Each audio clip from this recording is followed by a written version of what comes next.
মঞ্চ ভূমিষ্ঠ জামাতের আমির ডক্টর শফিক সাহেব,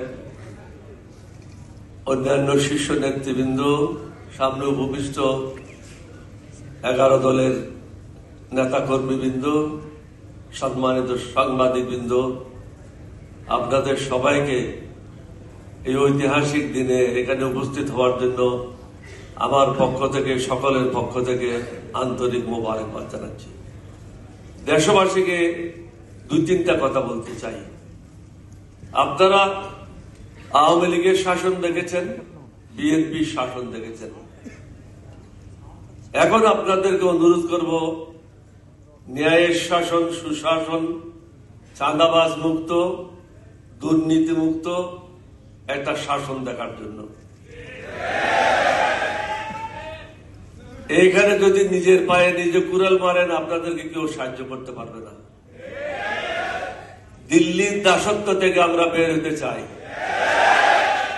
এখানে মুক্তিযোদ্ধা এবং 2024 সালের জুলাই যোদ্ধার সম্মেলন, এখানে মিলন ঘটেছে। এটা অন্য কোনো জায়গায় এই মিলন ঘটে নাই। জাতিকে সিদ্ধান্ত নিতে হবে, আপনারা কি ভারতের দাসত্ব করবেন না বাংলাদেশের জনগণের খেদমত করবেন? আমরা যারা এখানে উপস্থিত হয়েছি, আমরা জনগণকে শাসন করার জন্য উপস্থিত হইনি, আমরা জনগণের সেবক হিসেবে কাজ করার জন্য উপস্থিত হয়েছি। বর্তমানে যে বিভিন্ন জায়গায় নির্বাচনের পরিবেশ নাই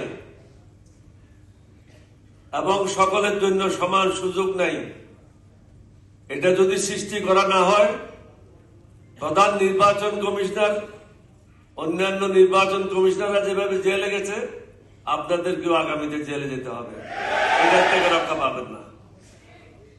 অন্যের পিছনে যাবেন না, কারো তাবেদারি করবেন না। তাবেদারি করবেন বাংলাদেশের জনগণের। দেশের জন্য যেটা ভালো সেটা করবেন। এখনো মানুষ ন্যায় বিচার পাচ্ছে না। নির্বাচন কমিশনে যারা অনেকেই বৈধতা পাওয়ার জন্য বা কাকে অবৈধ করার জন্য যে দরখাস্তগুলি দিয়েছে, এইগুলি ঠিকভাবে পর্যালোচনা করে রায় দেওয়া হচ্ছে না। আমরা আশা করব সমগ্র জাতি ঐক্যবদ্ধভাবে, আমরা যারা আজকে মঞ্চে এখানে উপস্থিত হয়েছি, আমাদের পক্ষে রায় দিয়ে এই দেশের সেবা করার জন্য সুযোগ দেবেন। আপনাদের সবাইকে ধন্যবাদ। সুন্দর ভবিষ্যৎ কামনা করে আমার বক্তব্য এখানে শেষ করছি।